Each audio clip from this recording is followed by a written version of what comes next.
Alright, welcome back to the channel. I'm going to be honest, I've never actually played Age of Sigmar. I tend to prefer my fantasy games in a more ranky, flanky style. However, there's no disputing that Age of Sigmar has some of the most beautifully sculpted, thematically strong, and just generally original minis. So, what's a boy to do but grab something and start throwing some paint down? I like the Deepkin minis, although I don't really get why they're all on underwater mounts and vehicles.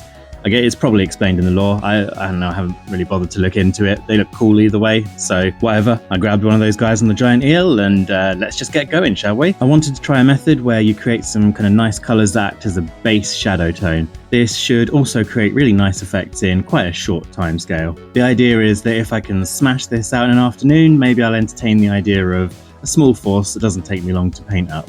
So, with this in mind, I primed it black and then chose two contrasting colours. In general, the top of the model will show the colours of the light source, while the underside will be closer to the environment. As these guys are water-based elves, it made sense to imply that with a bluey green tone. So I chose orangey red for the upper side and got to painting. Really simple and rough here, since a lot of it will end up painted over anyway. I've been using a dry brush for these kind of jobs recently, as the firm bristles work quite nicely.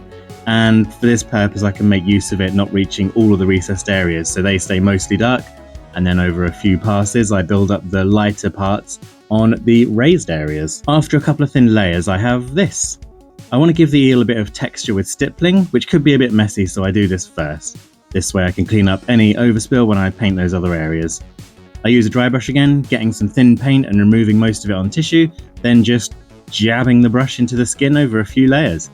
Some layers are done more softly than others, so that as it builds up, the paint only catches the raised areas. This creates that natural highlight there. I mix in White Star and repeat the steps a bit more lightly to get some highlights.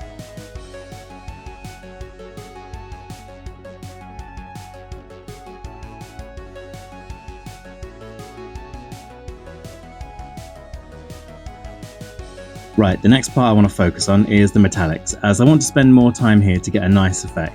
In general, metals will reflect more of the environment than other materials, so here I can have a lot of those base tone. I start with a bluish metallic, and I'm going to use non-metallic metal, which for anyone who doesn't know, it's a way of using non-metallic paints, so i.e. paints that don't have any shininess to them, to create that kind of effect of a shiny surface. So I start with a darker blue, go up to a lighter blue. With non-metallic metal, or NMM, the general rule is to leave out the mid-tones and make more extreme jumps before your shadows and highlights. So I cover the majority of the last layer with the next one, going up to White Star, which I use on most edges. If you want to try non-metallic metals, I would recommend it, as it's quite a fun exercise. You can go so deep into the theory of how light reflects from surfaces, bounce shadows, bounce lighting, how the colours interact, all that kind of stuff. But for our purposes, at the most basic level, just remember high contrast between lights and darks and lots of edge highlighting, which obviously we all love.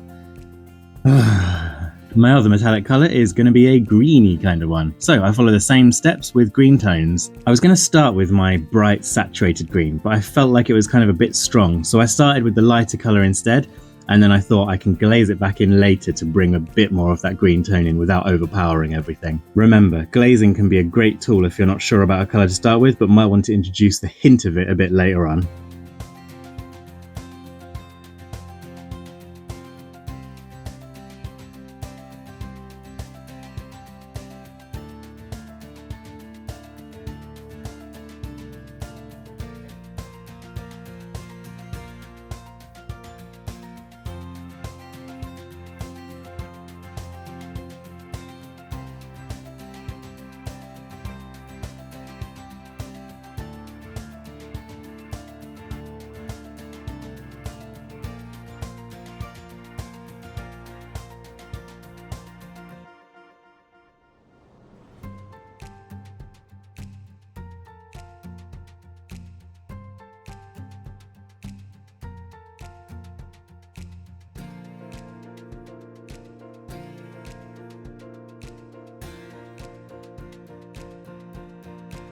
Right, those are the main areas that I want to focus on, and now I want to smash through the rest. I thin down some light greys and just put them everywhere that needs highlighting.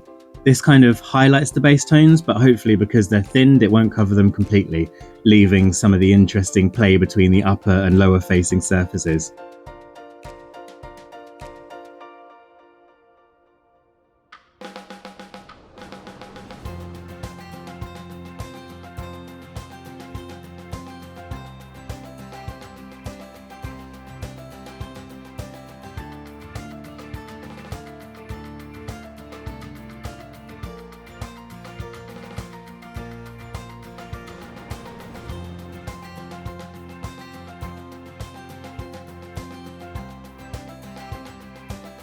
I glaze a little bit of magenta over the skin to make it look a bit more skin-like, then highlight it with a bit of basic skin tone.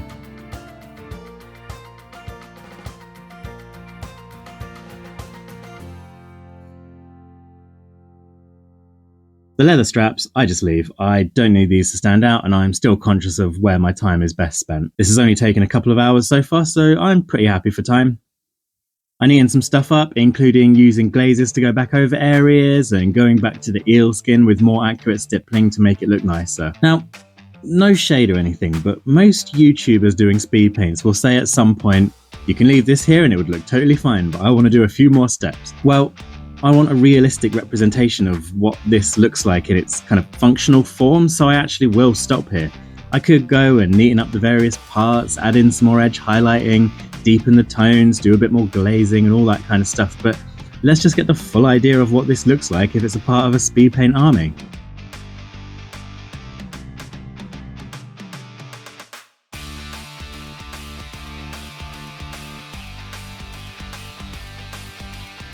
So that's it, a couple of hours and it's done.